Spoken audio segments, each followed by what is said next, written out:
আসসালামু আলাইকুম। সবাইকে স্বাগত জানাচ্ছি ফ্লোরিডা অঙ্গরাজ্যের ফোর্ট লডারডেল হলিউড ইন্টারন্যাশনাল এয়ারপোর্টের ভেতর থেকে বাইরের দৃশ্যটা আপনাদেরকে দেখাচ্ছি। আকাশটা অনেক সুন্দর ফ্লোরিডার সব সময়। তো আজকে মূলত আমি রওনা দিয়েছিলাম টেনেসিতে, কিন্তু বিমানে ওঠার পর 1 ঘন্টা বিমানে বসে থাকার পরেও বিমান উড্ডয়ন করে নাই। তার কারণ হলো বিমানের কারিগরি ত্রুটির জন্য, সম্ভবত এসি সহ অন্য আরও কিছু সমস্যার জন্য। ভেতরে আমরা 1 ঘন্টা বসাছিলাম, 1 ঘন্টা পরে তারা জানালো যে বিমান উড্ডয়ন করতেছে না, সবাইকে নেমে যেতে হবে। তো সবাই নেমে এসে এরকম অনেক মানুষ এখানে, মানে বসার সংকুলান হচ্ছে না, উপরে নিচে সবাই বসে গেল। তো আমিও এক পাশে বসে এখানকার মানুষজন দেখতেছি, কোনো ধরনের হট্টগোল নাই। সাধারণত এই ধরনের সিচুয়েশানে যে বিমান কেন এত সমস্যা হলো ইত্যাদি নিয়ে মানুষ হট্টগোল করে। তারা এখন কি করতেছে, এরা আমাদের জন্য খাবার অ্যারেঞ্জ করতেছে। তো দেখেন কি চমৎকার সিস্টেম এদের, নাম ডাকার খুবই। কেউ ওখানে গিয়ে যেমনটি বলতেছিলাম আমি, যে ওখানে গিয়ে কেউ বারবার জিজ্ঞাসা করতেছে না, ডিস্টার্ব করতেছে না, খুব বিরক্তি দেখাচ্ছে না, যেটা সবাই মেনে নিয়েছে। এটা যে আমেরিকাতে রিসেন্টলি 2টা এয়ারলাইন্স ক্রাশ করে অনেক মানুষ মারা গেছে, এই জন্য খুবই সতর্ক। এয়ারলাইন্স কোম্পানিগুলোও খুবই সতর্ক, মানুষজনও এটা মেনে নিয়েছে। দেখেন সবাই জায়গা না পেয়ে উপরে বসে, মানে জাস্ট বসে কোনো রকম তারা নিচ্ছে। তো এখন তারা লাঞ্চ অ্যারেঞ্জ করতেছে। তো যেটা লাস্ট নেমের ফার্স্ট লেটার ABC যাদের নাম, তাদেরকে এখন দিচ্ছে। তো আমার লাস্ট নেম হোসেনের HE আসলে আমাকে মানে লাঞ্চ কুপন বা ভাউচার দেবে, সেটা নিয়ে হয়তো বা কোথাও গিয়ে খেতে হবে। বাই দিস টাইম তারা এয়ারলাইন্স হয়তো বা ঠিক করতেছে রিপেয়ারেবল সমস্যাটা। বাট আসলে একটা ভয় ঢুকে গেছে, মানে ভয়টা অবশ্য ঢুকে নাই, কারণ আমি আসলে গত 7-8 বছর ধরে এরকম ফ্রিকোয়েন্ট ট্রাভেল করি। কত প্লেন ক্রাশ নিউজ আসে, যেমন যে সমস্ত বিমানে একবার উঠছি পরে শুনিতে এরকম, যেমন ইথিওপিয়ান এয়ারলাইন্স, আমি ওই এয়ারলাইন্সে অনেকবার উঠছি, কিন্তু সেটা ক্রাশ হলো। তারপরে US বাংলা, নেপালে গিয়ে ক্রাশ হলো। তো এরকম ঘটনা ঘটে, বাট এরকম ভয় পেলে আসলে ইন্টারন্যাশনালি ট্রাভেল করা যায় না। আমি এখানকার মানুষগুলোকে দেখতেছি, কারো চোখে মুখে তাড়া নাই, কারো চোখে মুখে বিরক্তি ভাবটা নাই। এবং কাউন্টারে এয়ারলাইন্সের পক্ষ থেকে যে 2টা ভদ্র মহিলা আছে, কেউ যদি তাদেরকে গিয়ে কোনো প্রশ্ন করে, তারা খুবই চমৎকারভাবে উত্তর দেয়, তাদের মধ্যেও কোনো বিরক্ত নাই। এত বড় একটা ঘটনা ঘটে গেল, এটা আসলে অনেকটা বড় ঘটনা। অনেকের তাড়া থাকতে পারে একটা জায়গায় পৌঁছানোর, কিন্তু সবাই এটা মেনে নিয়ে এখন অপেক্ষা করতেছে। তো বাই দিস টাইম আমিও আমার টোকেনটা পেয়ে গেলাম। এই হলো এইটা টোকেন, আমার পাসপোর্ট নাম্বার, আমার নাম, সিট নাম্বার এবং 12। এই টোকেন দেখিয়ে যে কোনো রেস্টুরেন্ট থেকে $12 সমমূল্যের আমি খাবার খেতে পারবো। তো ওখানে নিচে আবার বলা আছে, যেমন এটা দিয়ে আপনি ড্রিঙ্কস খাইতে পারবেন না, মানে ওই যে অ্যালকোহল জাতীয় খাবার খেতে পারবেন না, এটা পাওয়ার 24 ঘন্টার মধ্যে আপনাকে খেতে হবে। এই যে দেখেন মানুষজন সিরিয়ালি যাচ্ছে এবং খাবারের টোকেন সংগ্রহ করার জন্য। তো আমি আমার টোকেন পেলাম। সময় এখনও বলা হয় না যে কখন হবে। তো এখন আমি খুঁজতেছি কোথায় খাওয়া যাবে। এয়ারপোর্টগুলোতে একটা চ্যালেঞ্জ হলো হালাল খাবার পাওয়া। তো একদমই একদমই হালাল এরকম কোনো সার্টিফাইড রেস্টুরেন্ট এয়ারলাইন্সের এই এয়ারপোর্টের ভেতরে নাই। তবুও আমি খুঁজতেছি, মানে কিছু আইটেম যেগুলো হালাল, যেমন চিকেন ঠিক বলা যায় না আসলে এই সিচুয়েশনে কোনটা হালাল, বাট যতটা মেনে চলা যায়। তো এখন আমি এখানেই দাঁড়ানোর চেষ্টা করছিলাম, কিন্তু অনেক মানুষজন, কোথায় একটু নিরিবিলি মানুষজন কম আছে সেখানেই একটু আমি রেস্টুরেশন খাবো। হাঁটতেছি, স্লিপ একটা ধরায় দিল।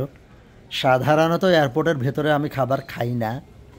আমি যদি দেখে দিই দেরি হবে, তাহলে আমার ব্যাগে খাবার থাকে। কিন্তু আজকে যেহেতু বিনে পয়সায় $12 পেলাম, তাই মোটামুটি এয়ারপোর্টের খাবার চেষ্টা করাই যায়। তো এখন আমি লাইনে দাঁড়ালাম, অনেক লম্বা লাইন, মানে এটা হলো এয়ারলাইন্স কাউন্টারের পাশেই, তার জন্য বেশিরভাগই ওই রিসিপ্টটা পেয়ে এখানেই চলে আসলো। বাট আমি যেটা চেষ্টা করতেছি, একটু দূরে গিয়ে কম ব্যস্ত কোনো রেস্টুরেন্টে খাবার খেতে পারে কিনা।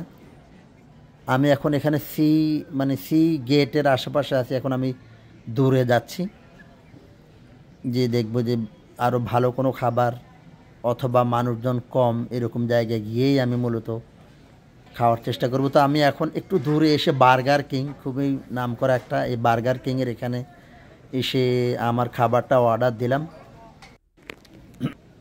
তো ফ্রেঞ্চ ফ্রাই, চিকেন বার্গার আর একটা পানি, $12.19 আসছে।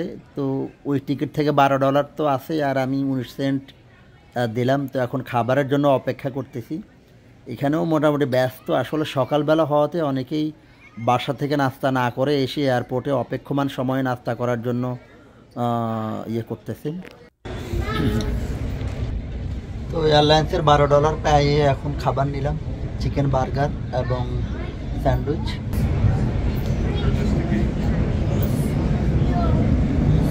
সবার বিমান উড়ে যায়, আমার বিমানের চাকা পাংচার হয়ে গেছে।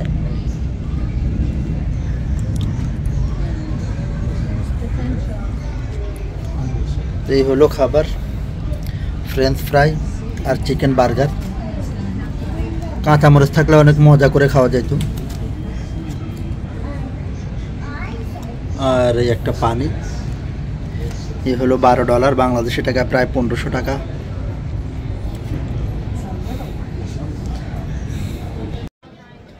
তো অবশেষে ফ্লাইটটা হচ্ছে 12:45, 9টার ফ্লাইট 12:45।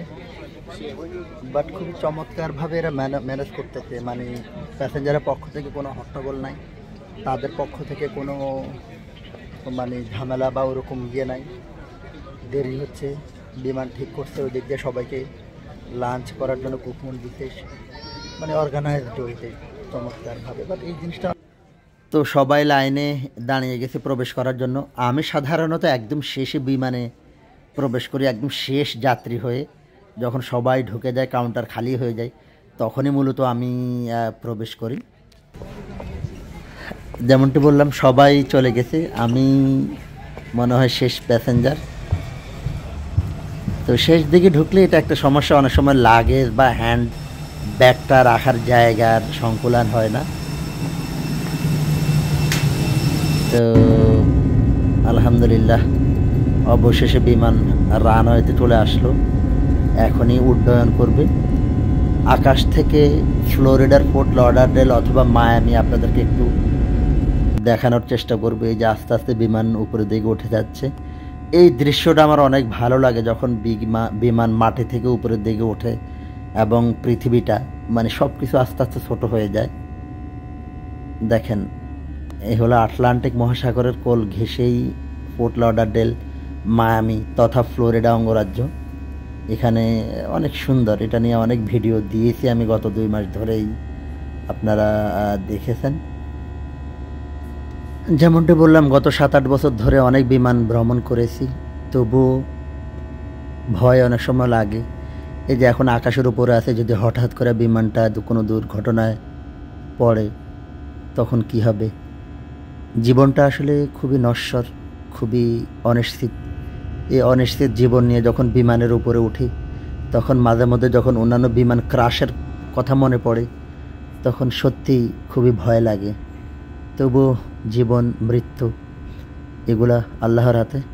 আল্লাহ সবাইকে ভালো রাখুন, দোয়া করবেন। আসসালামু আলাইকুম রহমতুল্লাহ।